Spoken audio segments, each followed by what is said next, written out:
Hello and welcome to part 7, is it? This is the final part of my history of progressive rock in 60 albums, and we're going to be going from 2010 up until 2020 and maybe right up until now, right? So, again, I am not going to try and recap where I've been so far, but on the last video I ended...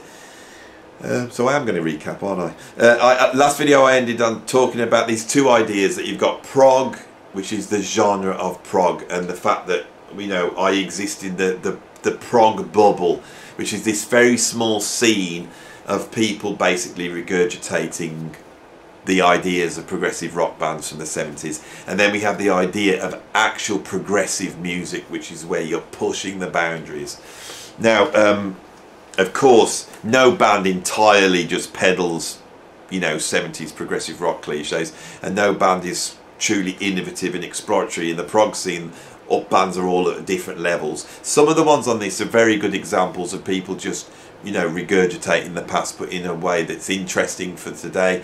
And in some cases, there's a few choices which I think people won't even class as being prog on this list. But let's have an overview of now the last 12 years, last 10 years from 2010. So at 2010, I have the debut album by Haken, which is Aquarius. As I've said throughout this, prog metal has been a backbone that's kept prog alive. You know, Haken are one of the great modern progressive metal bands. I really like them. I love that mixture of Dream Theater with a little bit of pinch of Gentle Giant in there. That's how I perceive Haken. The virtuosity incredible. The problem with Haken is every album I've listened to falls foul of this perfectionist Pro Tools approach to production. It doesn't sound like anyone's played on these albums. They're just far too perfect. Right? Maybe they are that great musicians. Maybe we should all bow down to them and go, oh my God, they just never make a mistake. But I don't like that. I don't like it. You know, I want to hear that edge and I just do not hear it. Musically, there's some really interesting stuff. Are they doing anything innovative? Well, yeah, in that it's progressive metal with a pitch of Gentle Giant. That's a nice mix. We haven't heard that before. Right? But here we have in 2010 representing what's going on in progressive metal, and there's 100 of these bands out there. Haken are one of the best. I just wish they'd really play on their albums. So there we go. This is what this video is going to be like. It's grumpy old Andy moaning about all these bands. Right, so 2011 I have Grace for Drowning by Steven Wilson. Right, we talked a lot about Porcupine Tree on the last video, and how Porcupine Tree allied themselves almost with heavy metal, and they'd walked around telling everybody that they weren't a prog band and they didn't like prog and they didn't like IQ and all that type of stuff. And here we suddenly have Steve Wilson going solo, enlisting, I think, Marco Minneman on drums, virtuoso drummer there, and starting to move towards something which is much more out and out prog, or where Steve Wilson will put his hand up and go, yeah, this is about being prog. And we see the beginning of that in 2011 with Grace for Drowning. I think Steve Wilson is, in the last 10 years, is going to be the touchstone for this decade as the great artist, you know, the great artist that represents what's best in progressive rock in this last 12 years. At 2012, representing that, I have The English Electric Part 1 by Big Big Train. Back in the 2000s, when I was playing with IQ and Frost, GEP had signed a very small little progressive rock band. They were very interesting. I remember these two guys. They didn't gig, making their weird sort of progressive rock which erred towards the English aesthetic. I've talked about the English aesthetic a lot, and I have contacted Greg Sporton from Big Big Train, and I would love to get him on to talk about the English aesthetic, because the novel thing about Big Big Train is that they wear their prog credentials on their sleeve, but they take the English aesthetic and they really wind it up. They consciously know about it. There's another band that's followed in called Life Signs, which also consciously are aware of this thing called the English aesthetic, which I talk about on this channel. And with the English Electric Part 1, we see this. Now, I've got to be honest, is that back when I was in IQ, I recorded an album with Martin Orford, I think called Grand Designs. And Grand Designs also was exploring this idea of a sort of England residing in a sort of nostalgic view of the post-industrial revolution England, that had the idea of the future embodied in the past, in the steam train and in, you know, the jet engine and all that English idea of innovation that's tied to that, which is both futuristic and backwards looking at the same time. That is that aspect of the English aesthetic, which we were exploring on that album, that Martin Orford explored so well on that album Grand Designs, and that's Big Train have really explored very successfully. As this decade have gone on, Big Train have grown and grown in stature, and they're now one of the main prog bands in our prog bubble that we exist in, and they're able to get mainstream chart success. They're covered in the mainstream media. Their singer David Longdon I met when I helped with the filming of his version of Spectral Mornings with Rob Reed and Tina from Magenta, and with Steve Hackett, and I was very proud to work with that. And I became friendly with David Longdon. I met him at various festivals, and we would always have a sit down and have a chat. It's a year now since he died, and that's a real shock. It was a shock to me. I didn't know David well, but I really liked the guy. He was an incredible talent. When I heard him sing up close and I stood next to him, what a voice. So again, I have done a tribute to David Longdon on this channel when he died, but here we are a year later. Just, you know, let's remember this incredible singer. And Big Train, quality prog band. Yes, they are not ever going to push the boundaries like other artists do, but they have carved out their own very powerful, compelling area within the progressive rock world. And so that's who I've got number 12, is English Electric Part 1. And I feel, you know, what happened to David Longdon was it's just a terrible thing, and it created a shock in our world. And it seems important that I can mention this in the history of progressive rock, because it is quite a big thing. Anyway, shall we just move on? I'm going to move on. Right, so to 2013. Right. I got out of the world of progressive rock in 2009. I suddenly had a family, my first daughter was born, I needed regular income, so I went and got a job as a lecturer in a college, and I started teaching music. But I'd also grown really despondent with the world of progressive rock that I was working in. There was a reason for this. Part of it is I didn't like the perfectionism. Now, I didn't see that as the criticism of any of these bands that do this, although I probably do now. I do think it's a failing that ruins so much modern progressive rock. But working in IQ and Frost, and then later on Magenta, and we'll get onto that story because this is getting much more personal now. I realised that I wasn't so much interested in drumming for progressive rock bands. That was what had become frustrating. Was I was in bands where I really wanted far more input in the actual creation of the music, and I was just a drummer. And when you're a drummer, if you really want to upset musicians, you know, suggest some harmonic idea and they will hate it. So I got out of it, and I, as time was going on, I was realising I wanted to be involved in the creation of progressive rock, and these things that I'd become frustrated with were the very things that I should be utilising.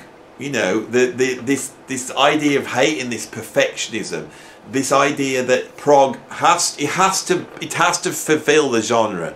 It has to be proggy, and I accept that, and I like that because I like prog. But you need to have at least a little bit of innovation. You need to push the boundary. You've got to upset the fans a little bit, because that's what the original prog bands did. So I had these ideas all bubbling around. right? But I'm completely out. You know, I basically in 2009 I shut the shutters down. You know, I got rid of my mobile phone, I got rid of the internet, I completely cut myself off from this world, absolutely. Something I had to do. The only guy that had my phone number was Rob Reed from Magenta, and he wanted me to play on a Magenta album, and he was ringing me up and said, originally he wanted me to play on the Compendium album, and I said no, because I'd had a bad experience with it all, to be honest. And I haven't spoken about this before, but it had really, really upset me. I hadn't been able to do drum wise. When you drum for someone and they're producing it, as a drummer, you're totally under their control. Far more than when you're a guitar player or a singer. You know, if you're a singer, that's your sound. They can take you away and tune you all in and do all that. So they do it to other musicians. With the drums, they can dictate what they want the drum sound to be. They can dictate your feel. I absolutely hate it. And I found it really upsetting. And I got out of it because of that. And Robbie was ringing me up saying, do you want to play on this Compendium? And I was like, not really, no. Because I didn't want to do all that effort to just end up feeling bad when I've heard the final results. He then persuades me to play on the 27 Club, assuring me that my drums would not be re-triggered, that it would not be quantized, and that we would use complete takes as much as we possibly can. And I went and recorded drums for the Magenta album 27 Club, which around about this period, around about 2013, and I was really pleased with the results. I've got to thank Rob Reed for, you know, showing me that it could be done properly, and I'm very proud of my drumming on that. Around about that time, Steve Wilson released an album called The Raven That Refused to Sing. And I was dipping my toe and thinking about prog, and I bought that album, and it is one of my favourite progressive rock albums of all time. And there I could hear Steve Wilson had turned away, I felt, from this perfectionism approach to prog. He'd got a bunch of musicians in the room, and they just played. Marco Minneman's kit sounded like a real kit. It didn't sound overproduced. It didn't have triggered bass drums and triggered snare drums, and they hadn't edited it and quantized it. And he was also pursuing a really swirling, dark, you know, version of progressive rock, which had room for improvisation. It had a heart. You felt like they got takes where the band had got somewhere. And I found that very, very compelling. And I started to look around. So that 2013, that's the album I've got that really opened my eyes that perhaps I could do something in prog that was a little bit more interesting. In 2014, Opeth, that I checked out and was sort of just generic prog metal to me, interesting, good players, but hadn't really floated my boat. They brought an album out called Pale Communion, and when I heard that, I was blown away by that album. That album, the playing on it, they're just flying. That's what I want to hear. I don't want to hear perfection. I want to hear musicians that sound like they're flying. I don't want them, you know, to have been manipulated through Pro Tools to sound like they're jumping through hoops. I want them to be jumping through those hoops, and when they jump through those hoops, they should be clipping the edges every now and then. And that's what I heard on Pale Communion. They just fly on that album. I'm not keen on this big, horrible, reverby, triggered drum sound. And I'm talking very personally out here, but these two albums, Raven That Refused to Sing by Steve Wilson and Pale Communion by Opeth 2014, they open me up. And I started to think maybe I'm going to get back in the business of making music, but this time I'm going to be the one making music.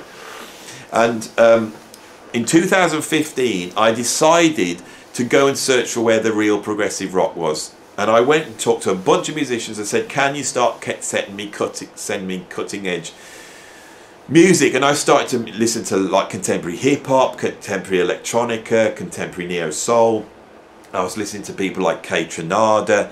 I was listening to people like Bad Bad Not Good, Noah, a whole bunch of people. I came across an album by a rapper called Kendrick Lamar that came out in 2015. I put this album on, and this guy who had really come out of sort of almost like gangster rap had wanted to make a concept album, and this is a true concept album, and he'd pulled in musicians from the jazz world, he'd pulled in people like George Clinton, from the fusion world, and he basically made a progressive rock album called To Pimp a Butterfly. I listened to this album for the whole of that year, and I had two things in my sort of mind. One was the fact that The Raven That Refused to Sing and The Pale Communion, those two albums showed me that I could make prog without having to go down that perfectionist route, and that To Pimp the Butterfly showed me that there was out in the world still truly progressive music making being made. And how do I put those two things together? And I actually came up with a band called Cundabuffer, and you can find a video about Cundabuffer on this channel. But it was far too, I worked on an album, we brought it out, the prog world didn't understand it, and I realised that you have to have some elements of the genre to reach the people in that genre, right? And I think that was where I was at 2015. That's where I was at. I managed to, I think we released the Cundabuffer album, took a couple of years to make, and that was a learning curve for me. So just post that, park that there. That's where I'm at mid-2010s, right? 2016, we see the release of Nonagon Infinity by King Gizzard and the Electric Wizard, right? These are the new prog bands that are out there right now. Bands like Henge, bands like King Gizzard, bands like Psychedelic Porn Trumpets. They're not part of the prog bubble that I come from, but these are truly progressive rock bands. In 2016, we see that album. King Gizzard seemed to have made a billion albums. I wanted to put one on the list. That one was really highly regarded. I think it's very proggy, so I put that on the list at 2016. 2017, I've put From Silence to Somewhere by Wobbler. Wobbler, I think, are a Norwegian prog band that are another band that are able to take the elements of progressive rock. They're not reinvented the wheel, but they can present it in a way that I really like, and I think that's got a lot to do with the way those albums are produced. It just sounds like real people playing.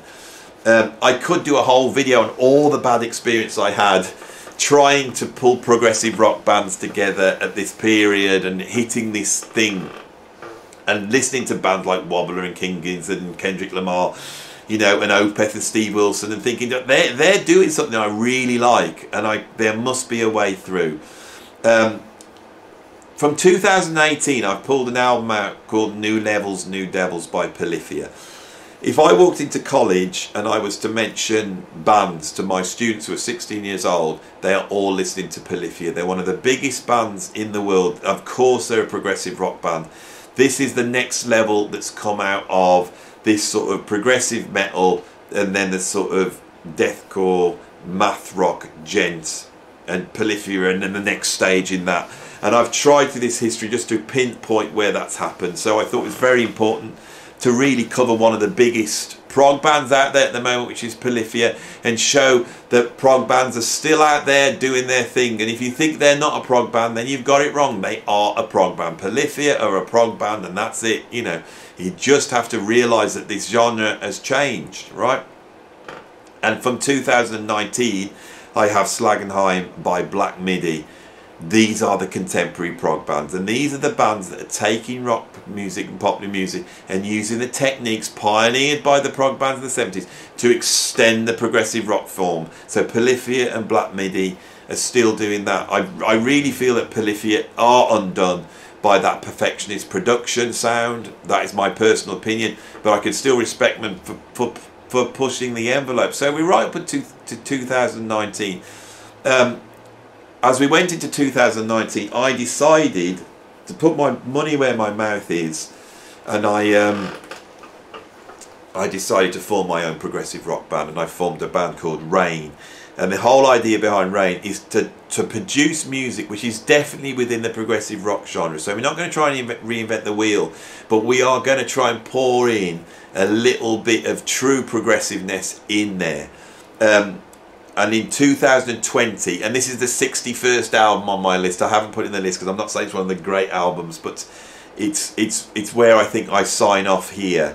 Is in 2020 I released an album called Singularity with my band Rain, which consists of me on drums and a lot of composition and production, bits of keyboards, bits of guitar, and with John Jower on bass, with Rob Grocott on keyboards, guitar and vocals, and with Miron Webb on guitar and vocals. Singularity, have I got a copy of it here? Can I pull one out quick? I won't be able to do this, will I? See, no, I thought I would be able to see it. No, I can't see it. I've seen it every other vinyl album I've played on Sticky Now. But Singularity, if anyone checks that album out, the first track starts in almost like commercial pop prog, and then we go into proper 70s prog, and then we start to push the envelope into heavier prog forms, and as the album progresses it moves deeper into deeper. It gets proggier and proggier, where it goes beyond prog, and there is actually a psychedelic experience happens where you pop out into another world, and another type of music emerges that is made out of the progginess that's gone before. That whole concept of this album has come out of my interest in this history, which I've just, you know, unfolded over the last how many videos. I was really pleased Singularity came out. It was well received. I am back in the game, right? I'm now part of the progressive rock world again. We're signed to GEP Records, which is IQ's label, which I'm very proud to be, you know, associated with IQ again. And we have a new album coming out at the end of January called Radio Silence, and this will be our and my big statement about progressive rock. You know, what I like about it, what I think it should do, what I think it does do. And I'm hoping on the channel to, you know, get into that more. You know, by the time this video comes out, I'll be only a few weeks to the release, and I'll be trying to talk about the release. And in talking about the release, I will be able to talk about contemporary progressive rock, which I haven't done so on this channel, and I hope to cover that in some interesting ways. How, I don't know. Anyway, we are now at the end of this great historic as in it's about history, not historic as though it's important, historical look at the history of progressive rock in 60 albums. God, it's been a slog. I really wanted to do something epic. I've done a history of jazz, and that's pretty epic, but I think this one is definitely very, very epic. So I should really have a conclusion here. What have I learnt doing this? Because I always learn things doing this. What's interesting is, talking about this now, is progressive rock emerges 1970. It's an incredible art form, right? The original progressive rock bands last for much longer than you think, and their input is there, I would say, right up until OK Computer in the 90s, that we can hear the direct influence of those bands, but all the way through the late 70s into the early 80s and through the early 80s, we can point at bands where we can see the lineage that comes directly out of those 70s bands. But around about the mid-80s, we see that form becomes self-referential. It's around about the time of Live Aid, with the emergence of the idea of the rock legend thing. And I think progressive rock becomes a part of that. At that point, we see a split, and we see the continuation of progressive ideals in the music industry, and they appear all over the place. And through this history, I've tried to point those out, whether it's Cardiacs, or whether it's Mr. Bungle, or whether it's To Pimp a Butterfly by Kendrick Lamar. I've tried to show where those progressive ideals are still there in the music and still having a great effect. But also progressive rock, through digital technologies, the ability to self-release has also shrunk down into a thing I've called the prog bubble. And anybody watching this channel, I think, probably comes from the prog bubble. And that is the stuff that's covered by Prog magazine in here in the UK and various websites. And there are literally thousands of bands out there all peddling their version, which is an updated version of what progressive rock did in the 70s. I think that's there. And within all those bands, there's bands that have done that brilliantly, and I actually like those bands very much. But there's a lot of stuff out there that is not worth considering at all, from my point of view. So we have the prog bubble, and then we have the idea of progressive rockness. Out in the general world, where these ideas of progressive rockness are out there, the mainstream critical story is that those tendencies are bad. Although I think over the last 10 years or so, there's been a change in the mainstream media where they're now respecting progressive rock a lot more than they did, you know, and I think that's because the whole legend thing has taken over, you know. I think the media loves to celebrate a rock legend. They love it, you know, because the reason is that those rock legends, you know, sell copy, and so they've softened to the Rick Wakeman's in the world. You know, they've almost become like celebrities, perhaps. On this channel, I have tried my hardest to really argue that some of the greatest artistic achievements in music in the last 50-60 years come from the progressive rock world, and the ripples of that are still felt to this day.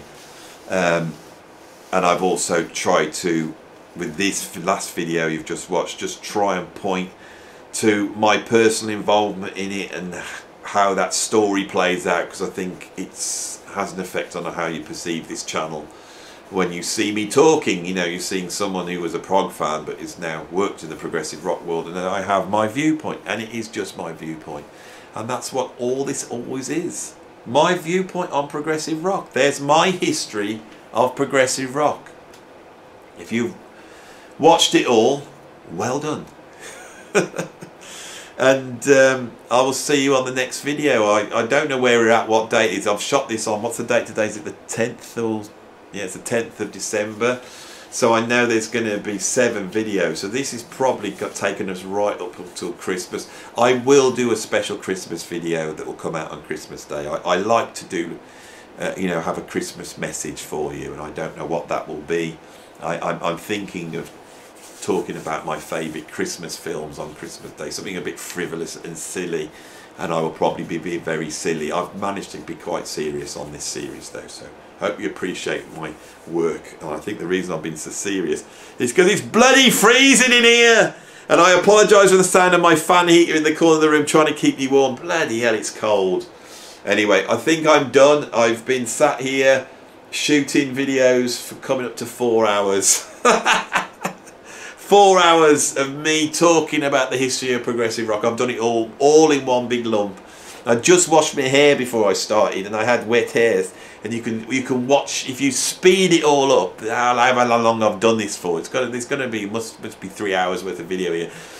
If you speed it up, you can see my hair slowly drying, and it's sort of dried in this sort of. I don't normally have a fringe, but I've got a fringe on this video. I've got a mirror here, so I try and. I should have done. I've just shot 3 hours of video. I should have done that. That looks a bit better. Who cares? Who cares what my hair's like? You see, vanity. Vanity's a terrible thing. It makes you go in on that computer and look at your part, your prog part, and you think, oh, that bass drum's out of time. I'll just move that bass drum. Actually, just put all the bass drums in time, and those snare drums. I didn't hit that with the right volume. That snare drum. Just turn it up, and before you know it, you've polished the turd. Right, and you've sprinkled the glitter on the turd, and you don't think it's a turd anymore because it's so sparkly, but it's still a turd, right? And that's going to be my parting message to the prog world. All you prog musicians out there with your little studios, making your little prog albums on your little prog labels with your little fan base, you know, ask yourself, is this thing you're looking at, is it just a glittery turd? A glittery prog turd. You see, 3 hours I managed to keep it sane, and like that I only have to change my fringe, and with it we go down into this world. And I know you want to know about the glittery prog turd, but I will leave that for another day. Those of you who want to know, put it in the comments, and I will do a whole video on the glittery prog turd. What is it, and where does it come from, and whence does it came? Anyway, I'm just going abstract now. I'm sorry. I do apologise. Thanks for watching. Like the video, subscribe, ring the notification bell, and if you like what I do, click on the Patreon down below and come and support us. And there's going to be a ton of stuff as we go through Christmas holidays where I'm going to be talking about this history and getting into some of the details here. Thanks for watching, and I will see you on the next video, and have a happy Christmas. Bye.